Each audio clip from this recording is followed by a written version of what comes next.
Hello friends, welcome to story with Priya. बिना बाप की बहू, ये सिंधारा भेजा है तेरी मम्मी ने। बताओ पहला सिंधारा, अब इसे किसे दिखाएं, क्या बांटें। मम्मी जी, अब की बार मम्मी के कमरों का किराया आने में लेट हो गया, इसलिए थोड़ा हाथ टाइट था। अरे तो इन सब तीज त्योहारों की तैयारी क्या साथ के साथ होती है? थोड़ा बहुत पहले से करके रखना चाहिए ना। सुनते हो सिंधारा देख लो। सुन लिया। सब देखना क्या है, रख दो सब सामान उठाकर। लेकिन पड़ोसी 10 दिन से बोल रहे हैं शिवानी का पहला सिंधारा आएगा बहन जी, समधन के यहाँ की मिठाई ज़रूर खिलाना। अरे तो यहीं से मंगवा लो, वहाँ की बताकर बांट देना। अब बिना बाप की बेटी है, क्या कर सकते हैं। मैंने तो रिश्ता ही इस भावुकता में आकर कर लिया था कि चलो बिना बाप की है, पता नहीं कौन कब रिश्ते को हाँ कहेगा, सो मैं ही हाँ कह देता हूँ। ये बात शिवानी को हमेशा तीर की तरह चुभ जाती है, मानो पिता ना होने के कारण वो दया की पात्र हो गई। माँ ने किसी भी चीज़ में कोई कमी तो नहीं छोड़ी, ना पढ़ाने लिखाने में ना शादी में, फिर भी गाहे बगाहे ये बात उठ ही जाती है कि बिना बाप की है ना। 2 महीने बाद घर में ननद की शादी थी। खूब चहल पहल थी, सब रिश्तेदार जुड़े थे। किसी ने पूछा, अरे रघुवर, बहू के घर से कोई नहीं दिख रहा। कौन दिखेगा बुआ जी, भाई छोटे हैं पर इतने भी छोटे नहीं कि रिश्तेदारी में आ जा ना सके। बेचारी का बाप नहीं है। माँ को कहाँ इन सामाजिक बातों का ज्ञान होगा कि बेटी की ससुराल में शादी है तो क्या करना है क्या नहीं। जब तो मैं ही हाँ कर दी कि चलो बाप नहीं है। अब सोचता हूँ कि समधी जी होते तो तीज त्योहार शादी ब्याह के रीति रिवाज थोड़े अच्छे से निभ जाते। पर चलो, जहाँ जोड़ी का संयोग होता है वहीं रिश्ता होता है। आज इतने लोगों के सामने फिर वही जख्म, शिवानी छलनी हो गई थी। तभी देखा दरवाजे पर छोटे भाई को लिए माँ खड़ी है। रघुवर और उनकी पत्नी ने भी देखा। जहाँ वो दोनों सकपका गए, वहीं शिवानी की आंखें दर्द और खुशी के मिले जुले आंसुओं की धार से बहने लगी।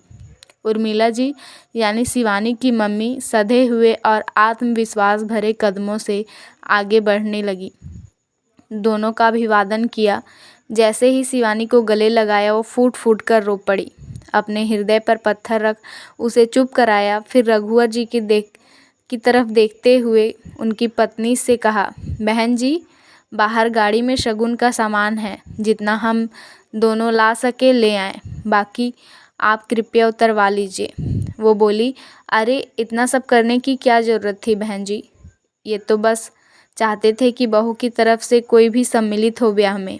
उर्मिला जी भावनाओं पर काबू करती हुई बोली, बहन जी, बेटी को तो मन से जितना भी दो कम ही लगता है।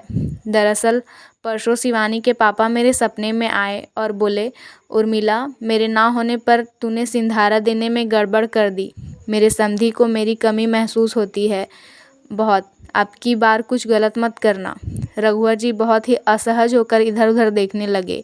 वो वहाँ से हटने की सोच रहे थे कि उर्मिला जी बोली, भाई साहब, आपको हर बात में महसूस होता है कि शिवानी के पापा होते तो ऐसा होता, ये वैसा होता। आप तो समधी हैं, सोचिए उनकी बेटी को कितनी कमी महसूस होती होगी।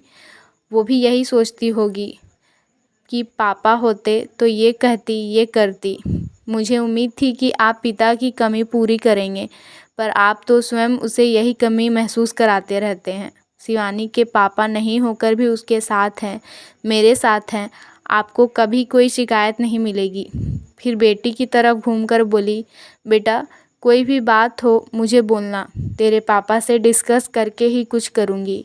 जानती है ना, मेरी रूह में बसते हैं वो, उनका शरीर सामने होना ज़रूरी नहीं। शिवानी ने फिर से माँ को गले लगा कर रोने लगी, इस बार खुश होकर, आत्मविश्वास के साथ। तभी शिवानी की ननद वहाँ आई और रघुवर जी से बोली, पापा सुनो ना, शादी के खाने में मटर मशरूम भी रखवाना, मुझे बहुत पसंद है। चाहे खा ना पाऊँ पर फिर भी करोगे ना? हाँ बेटा बिल्कुल, ये मेरे पापा मान गए, कहकर वो चली गई। तभी रघुवर जी के दिमाग में कौंधा, अगर मैं ना होता तो क्या तब भी बेटी के चेहरे पर यही खुशी होती? शायद नहीं।